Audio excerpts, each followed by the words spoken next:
The bass line hit like thunder. 75,000 people rose to their feet at once, the air trembling under the weight of sound, light, and expectation. Wembley Stadium wasn't just alive. It was electric, pulsing with the rhythm of a single heartbeat. The smell of sweat, fog machines, and adrenaline hung heavy in the air. Thousands of phones flickered like stars. Every soul in that vast space was caught in the same gravitational pull. Michael Jackson. He moved like lightning. Every spin, every kick, every pop was a weapon perfection. The stage lights chased him like fire as Billie Jean roared through the speakers. His sequin jacket flashed under the strobes. His fedora cast a razor shadow across his face. The beat was tight, the crowd was wild, and the man at the center of it all was a god in motion. Then it happened. In the middle of the fourth verse, right as the drumline punched and his body hit that famous lean, he stopped. Mid-beat, mid-motion, completely still, for a fraction of a second. The crowd thought it was part of the act. Michael was known for his drama, for those impossible pauses that made people scream before the next explosive move. But this pause was different. It stretched too long. The rhythm kept going, then stumbled as the band members exchanged nervous looks. The dancers froze in confusion. The lights flickered as if unsure whether to hold or move on. The music faltered, then died altogether. Silence. Michael stood there, center stage, bathed in blinding white light, one hand gripping his microphone, the other clutching his chest. His head was lowered. Sweat dripped from his temple. The crowd's cheers began to fade into a confused hum. Tens of thousands of people slowly realizing something wasn't right. From a front row, a fan whispered, "What's he doing?" A cameraman zoomed in. The giant screen above the stage projected Michael's face, eyes closed, breathing shallow, his gloved hand trembling. The image hit the audience like a punch. This wasn't choreography. This was something else. "Keep playing," hissed the stage manager through his headset. "He'll come back in, he always does." But the band didn't move. The bass player's hand hovered over his strings. The drummer's sticks hung midair. Everyone knew this wasn't a miscue. Something in the energy had shifted, like a current shorting out in the middle of a storm. Michael opened his eyes slowly. He looked out over the sea of people, a glowing ocean of faces staring back at him. For a moment, he seemed almost lost, as if he couldn't remember where he was. Then his lips parted. He whispered something, but the microphone caught it just enough to send it echoing through the stadium. "Stop the music." The words rippled through the sound system, flat and hollow. The crew froze. The dancers exchanged startled glances. The command wasn't angry, just heavy, final. "Michael?" one of the guitarists mouthed from across the stage, his voice lost in the vastness of the arena. Michael didn't respond. He took one unsteady step forward, toward the edge of the stage, and lifted his head. The cameras caught his face. Not the mask of the performer, not the smile everyone knew, but something raw, human, fragile. His eyes shimmered under the harsh lights. He looked terrified. The audience began to murmur. Pockets of confusion rippled outward like waves. A few fans screamed, "We love you," thinking maybe it was part of some emotional interlude. Others recorded on their phones, sensing something historic was unfolding. But then, in a voice smaller than anyone had ever heard from him, Michael said, "I can't keep pretending tonight." Gasps scattered through the stadium. A woman in the front row covered her mouth. The phrase replayed over the speakers, the echo stretching like a ghost. "I can't keep pretending tonight." The lighting crew hesitated, unsure whether to fade to black or hold the scene. The cameras stayed locked on him. Michael took another step forward, his breathing unsteady, his voice trembling as he spoke again. This time clearer, louder, as if addressing every person in that sea of faces. "You've all come here to see a show, to see perfection, to see magic. But what if I told you?" He paused. His voice cracked slightly. "What if I told you that sometimes I don't even feel like I'm here?" The silence that followed was total. Even the cameras seemed to stop breathing. He looked down at his feet, at the polished black loafers that had moonwalked across every major stage in the world, the same shoes that had carried him to glory. Now they just looked heavy. He whispered, almost to himself, "I've spent my life chasing the beat. Tonight, it finally outran me. Backstage, the crew was in meltdown. "Cut the feed," one technician shouted. "No," said another. "If we cut, we'll cause panic." They didn't know what to do. No one did.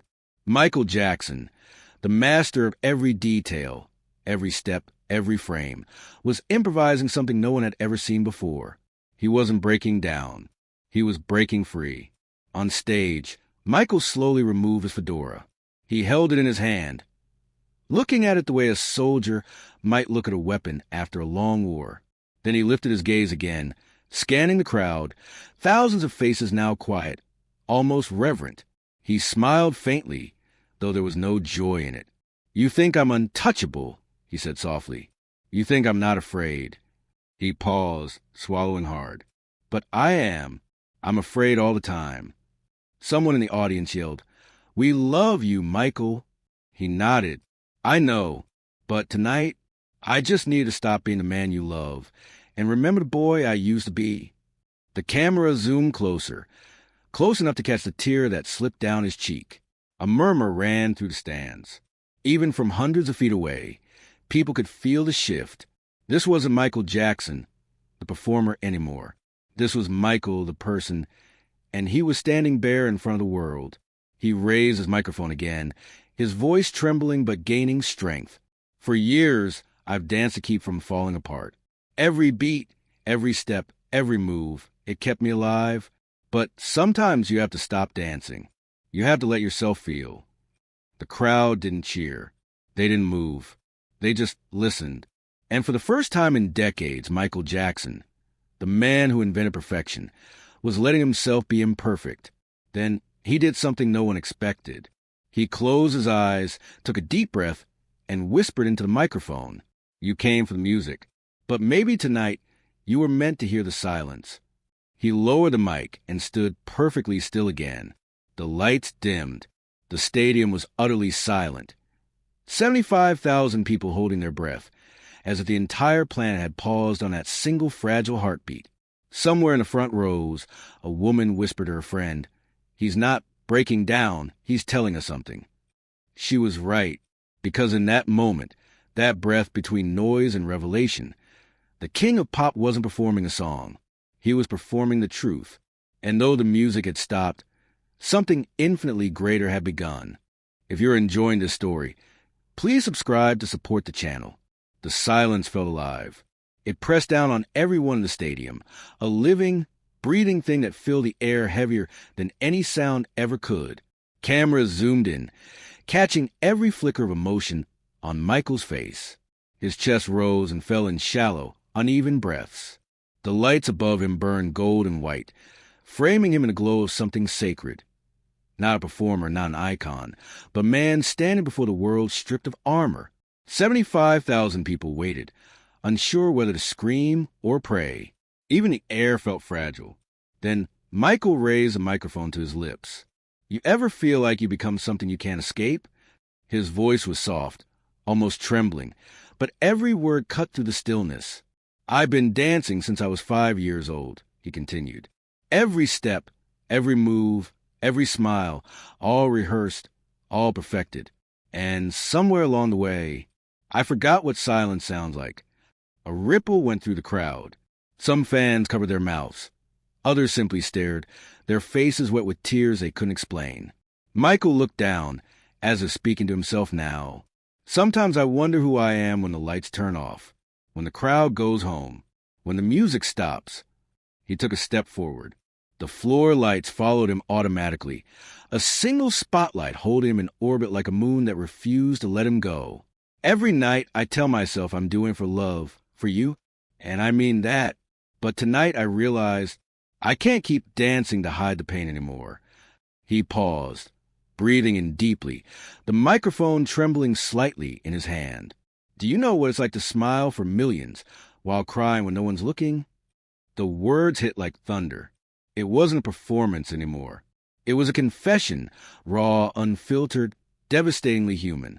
Backstage, the production team was frozen in disbelief. "Keep the cameras rolling," the director whispered, voice breaking. "Don't cut. Whatever this is, the world needs to see it."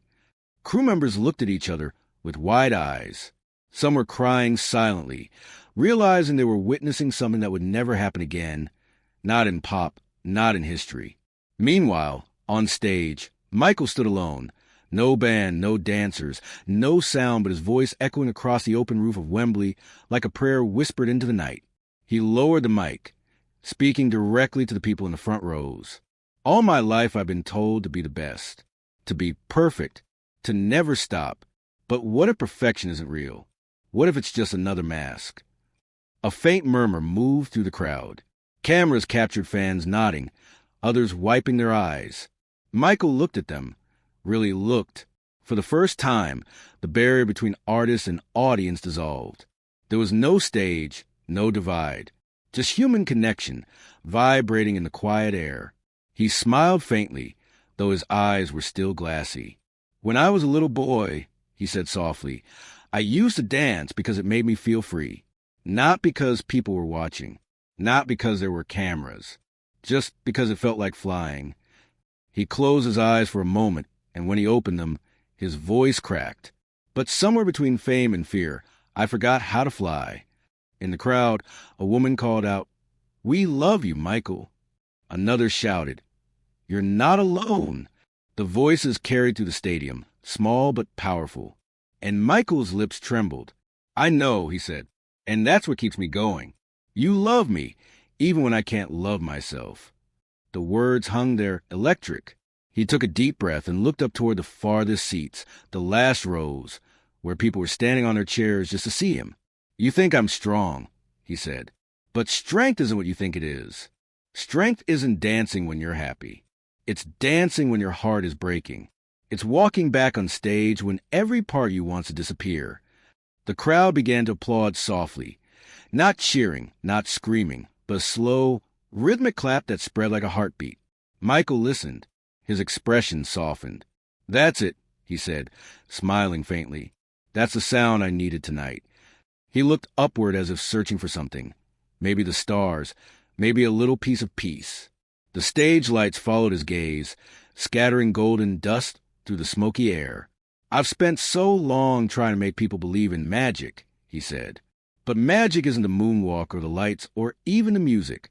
Magic is what happens when we tell the truth, and people don't run away." The stadium was silent again. This time, not with confusion, but reverence. Michael lowered the mic slightly. His voice fell to a whisper. "For years, I've been afraid to tell the truth because I thought you'd stop loving me. But maybe you never loved the perfection. Maybe you loved the person." A man in the audience shouted, "We do." And the stadium echoed with agreement. The energy shifted again, no longer sorrow, but something luminous, forgiving, almost holy. Michael nodded slowly, whispering, "Then maybe it's time I start loving him, too." The wind carried through the open roof, soft and cold. It ruffled his hair, made the golden fringes of his jacket shimmer. Michael exhaled deeply, as though releasing years of tension. He wiped his face with the back of his hand and laughed, a small, fragile laugh that somehow filled the entire space. "You know what's funny?" he said, smiling now through the tears. "All these years I've been moonwalking away from the truth, but tonight maybe it finally caught up." The audience laughed gently with him, a wave of relief, of shared emotion. He nodded, his expression shifting from sorrow to gratitude. "You've given me so much, your time, your heart, your belief. But I want to give you something back tonight. Not a performance, not perfection, just me." He looked down at the stage floor for a moment, then at the glowing sea of light stretching before him. Thousands of fans holding phones, candles, and flashlights that twinkled like constellations. "If you ever feel lost," he said softly, "remember this. It's okay to stop dancing. It's okay to stand still. Because sometimes when you stop moving, that's when you finally start healing."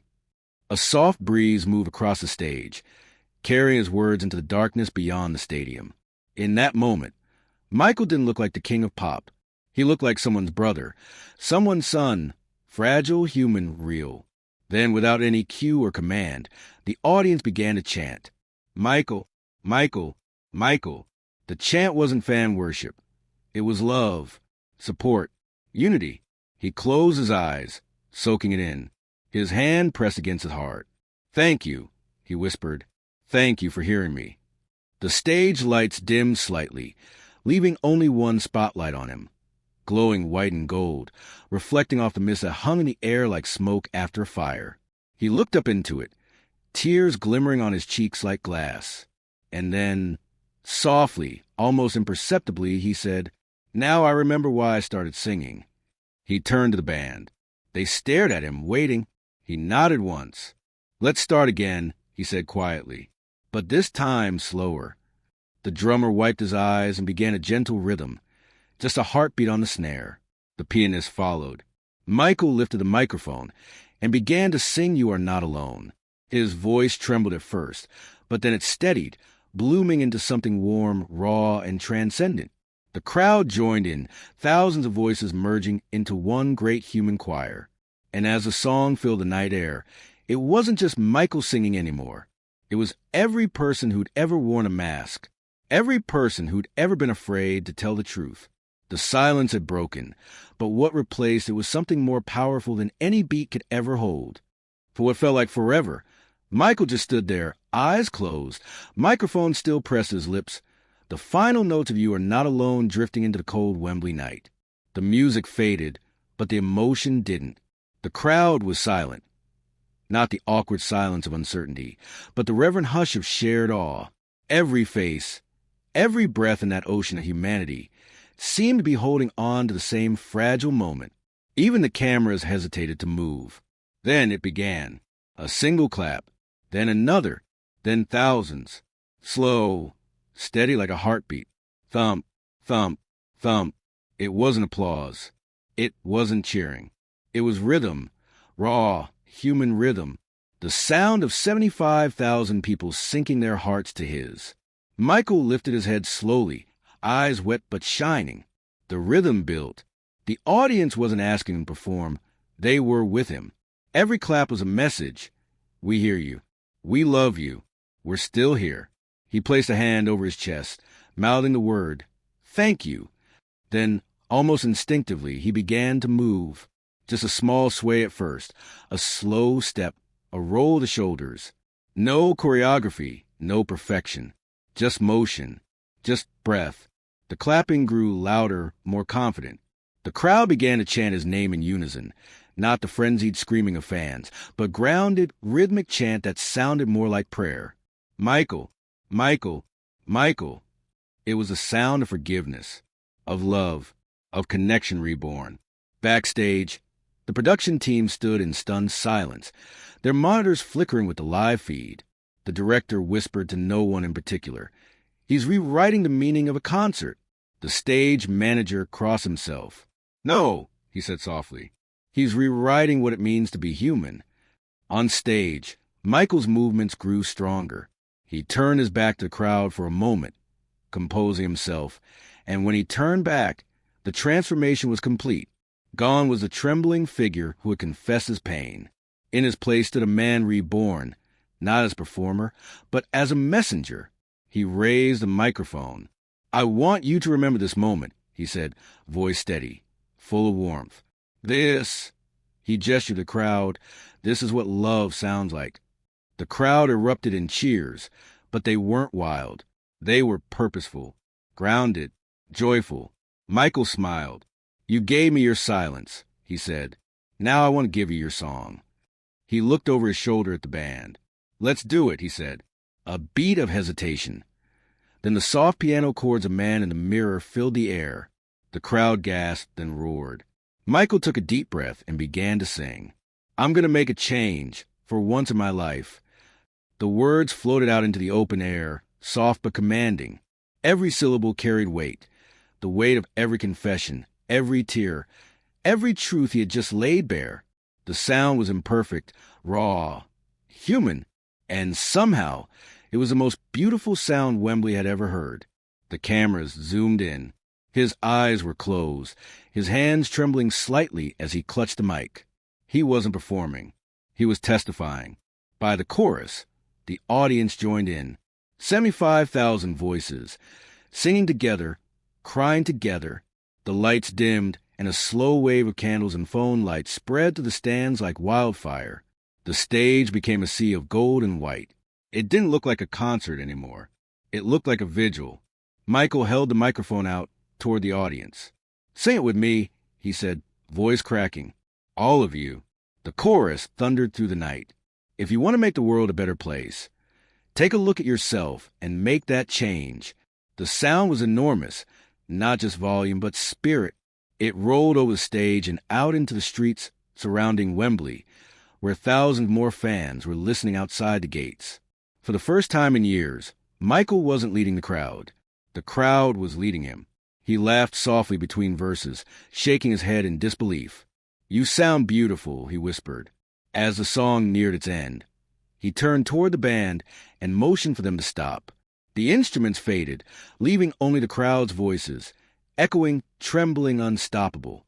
Michael backed away from the microphone, standing at the edge of the stage, hands trembling, tears streaming freely now. He whispered, almost to himself, "That's the sound of healing." From a front row, a fan raised a sign that read, "We see you, Michael." He spotted it, smiled through tears, and pressed his hand to his heart. He pointed at the sign and said, "You see me, and I see you too."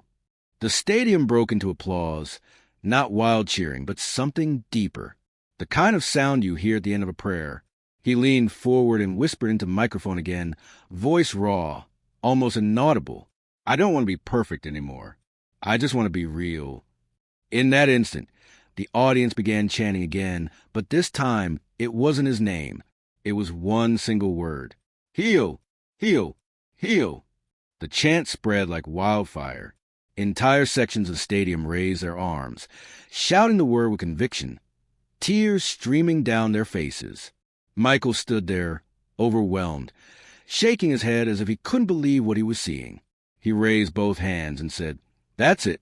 That's what music was always meant to do. To heal."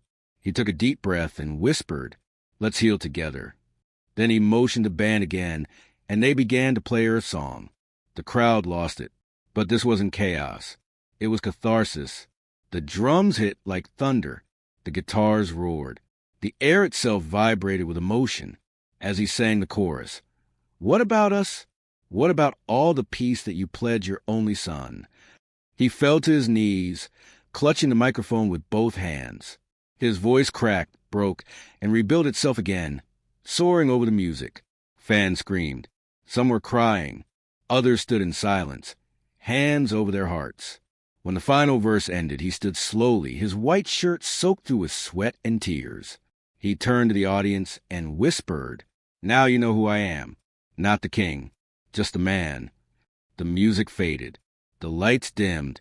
The wind carried away the last echoes of the song. The audience was still. Then, as if on cue, they lifted their lights again, thousands of glowing dots waving in the dark. Michael stood in the center of it all, surrounded by the quiet hum of a million hearts beating as one. He smiled softly, closed his eyes, and whispered, "That's my music now." The crowd began to sing softly, a cappella, a broken, beautiful chorus of "You Are Not Alone" rising into the night. Michael didn't move. He just listened.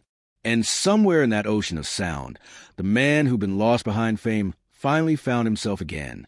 By sunrise, the world had changed. Across every time zone, news anchors' voices trembled over looping footage from Wembley Stadium. Michael Jackson, mid-song, falling to his knees as 75,000 people sang back to him in the dark. The headlines ran nonstop. Michael Jackson breaks down mid-concert. King of Pop reveals shocking truth on stage. The night the music stood still. It was the most replayed 10 minutes of live television in history. From Los Angeles to Tokyo, millions who hadn't even been there swore they could feel it. That strange, unexplainable electricity when silence became truth. But while the media tried to frame it as spectacle, those who were there knew better. They'd witnessed a human miracle. Backstage chaos. Backstage at Wembley, controlled panic had erupted into open confusion. The production crew, managers, and security staff were arguing over what to do with the footage. "Do we cut it?" asked one executive, pacing. "We can't let that out raw. It looks like he's having a breakdown." He wasn't having a breakdown, said Karen Fay, his makeup artist, still wiping her eyes. He was being honest. There's a difference. In the corner of the room, Michael sat quietly on a fold-out chair, a towel draped around his shoulders. His hair was damp, his face bare, the sequin jacket folded neatly beside him. For once, he wasn't surrounded by noise. No stylist, no instructions, no cameras. Just silence. A crew member approached nervously. "Mr. Jackson, are you all right?" He gave a small, tired smile. "For the first time," he said softly, "I think I might be." He reached for a bottle of water, his hand still trembling slightly. His reflection in the mirror caught his eye, the same mirror he'd stared into before every performance for decades. But this time, it was different. This time, the man staring back looked free. The world's echo. By morning, clips of the concert had flooded television and radio. CNN broadcast the full speech unedited. BBC called it the most emotional moment in music history. Every late-night host had an opinion.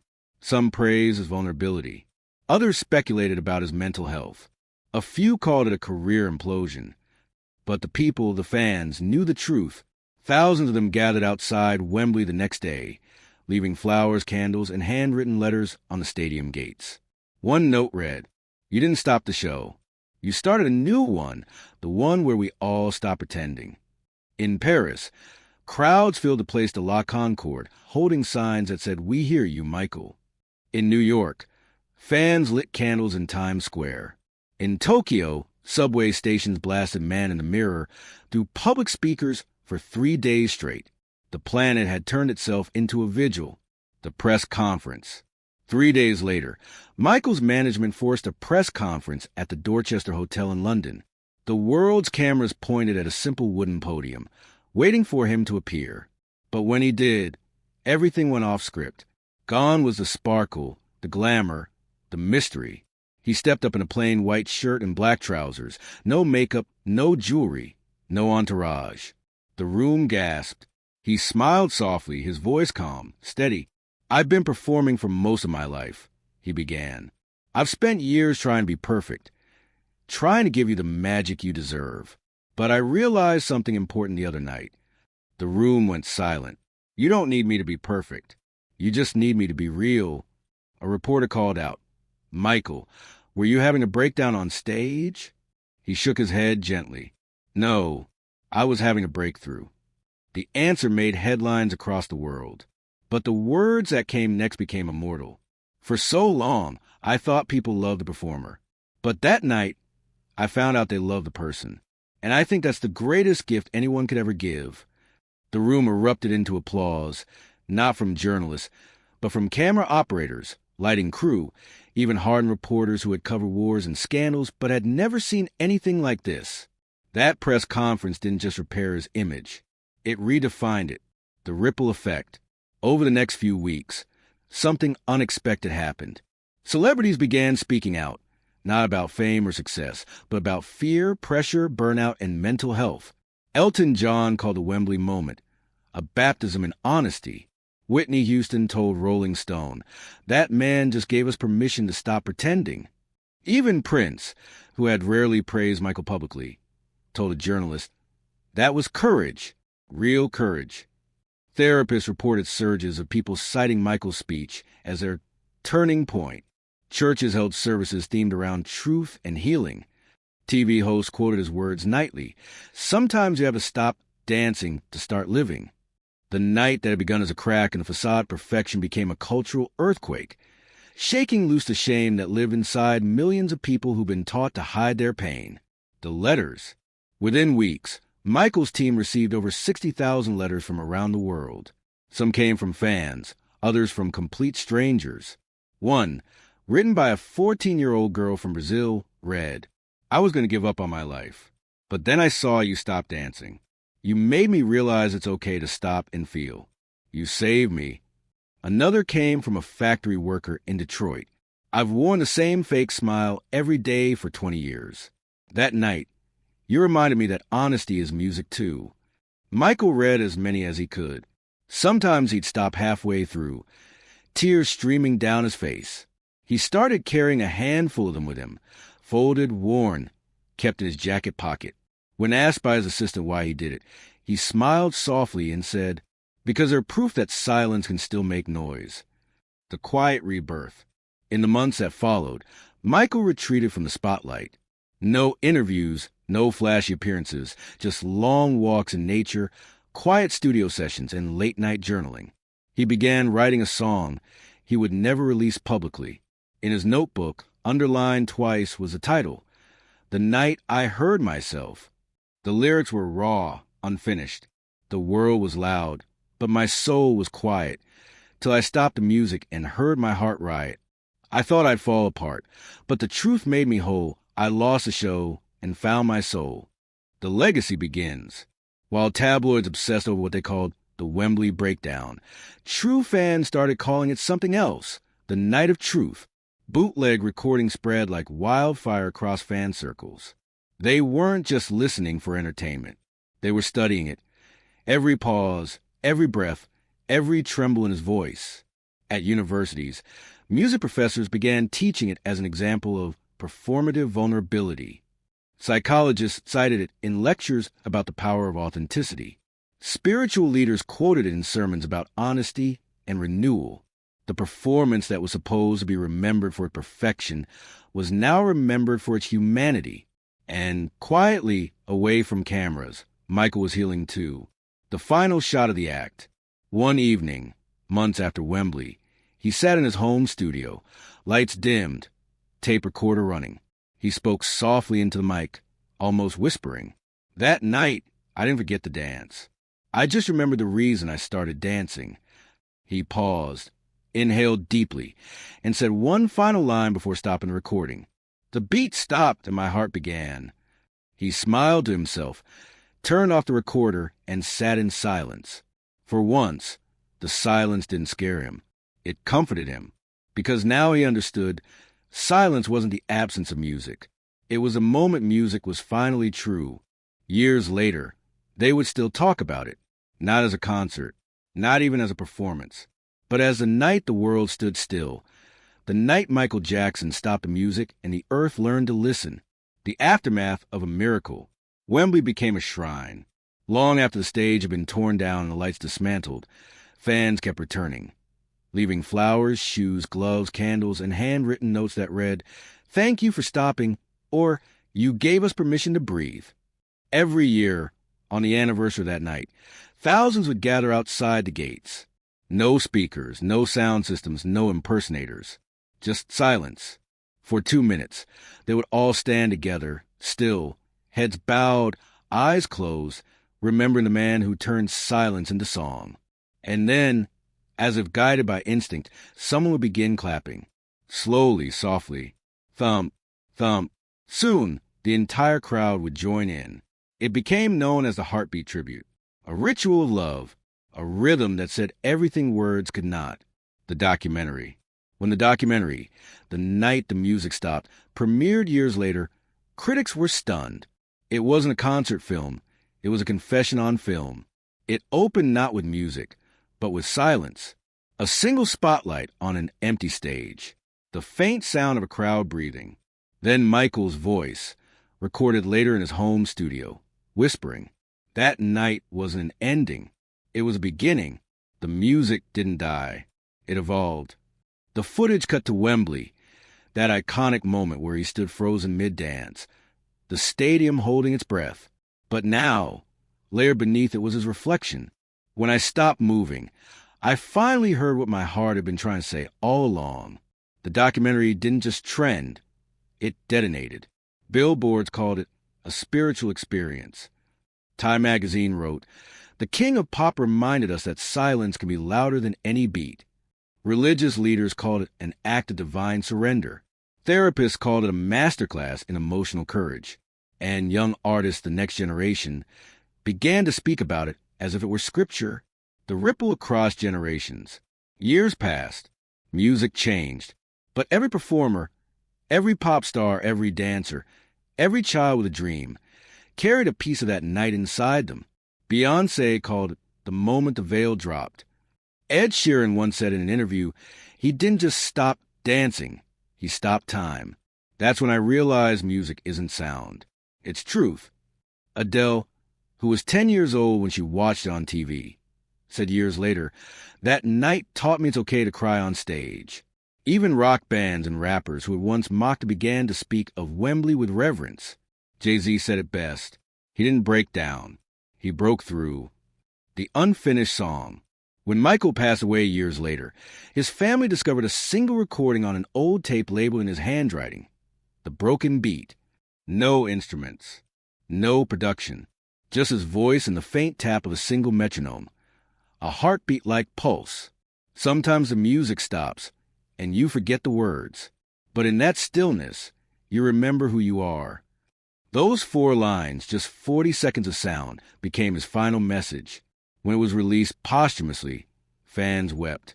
Radio DJs refused to talk over it. Some stations played it in silence, letting the pause between the beats say everything. It was downloaded more than any other track that year, not because of its melody, but because of its truth. The School of Stillness. 5 years later, an organization was founded in his honor, the Heal Humanity Foundation. Its purpose wasn't music. It was silence. They built centers across the world, quiet, meditative rooms where people could come and simply be. No phones, no cameras, no noise, just space. At the entrance of each building, a single quote was engraved in gold lettering. Sometimes you have to stop dancing to start living. MJ. People came from every continent. Dancers, teachers, burned-out professionals, grieving parents. They sat in silence beneath the inscription and remembered the man who'd stopped moving just long enough to remind the world that motion without meaning is just noise. The child and the legacy. 20 years after that night, a small boy named Noah stood in line with his mother at the London Memorial Concert, an event now held annually at Wembley. He was only 9, too young to have ever seen Michael perform, but he knew every story by heart. When the crowd fell silent at 9:46 p.m., the exact time Michael had stopped dancing, Noah looked up at his mom and whispered, "Why are we quiet?" She smiled softly, tears glistening in her eyes. Because that's how he taught us to listen. The boy nodded, then started clapping softly. Soon, the entire crowd joined him, thousands of hands creating that gentle, thunderous rhythm that had once saved a man's soul. The cameras captured it, the next generation carrying the heartbeat forward, the unforgettable image. In the final years of his life, there was one photograph Michael kept framed on his desk, a single still image from that Wembley night. It showed him in mid-silhouette, frozen under a white spotlight, a tear streaking down his face as a sea of light shimmered behind him like stars. On the frame, in his own handwriting, were the words, "The night I became real." Visitors who saw it said he often touched the frame before leaving his studio, as if drawing courage from that one quiet moment when everything changed. The last word. When historians wrote about Michael Jackson, they didn't end with Thriller or Bad or the Moonwalk. They ended with Wembley, the night the perfection cracked and humanity poured through. They called it the broken beat phenomenon. Sociologists studied it as a cultural shift. Pastors called it a sermon without words. Artists called it the purest performance ever captured. But for millions of ordinary people, it was something even simpler. The night someone finally said, "It's okay to stop pretending." The final scene. In the documentary's closing sequence, one that still plays in tribute shows today, the footage fades to black, leaving only the echo of his voice recorded years after. People thought the music stopped that night, but it didn't. It just changed tempo. You see, every time you choose honesty over image, every time you love instead of perform, every time you stop and breathe, that's when my beat continues. The screen fades to darkness. Then one soft heartbeat. Thump, thump, and over it, the words appear in silence. The music never stopped. It just found its truth. That was the night Michael Jackson stopped dancing, and the world finally started listening. If you like this story, please subscribe to support this channel.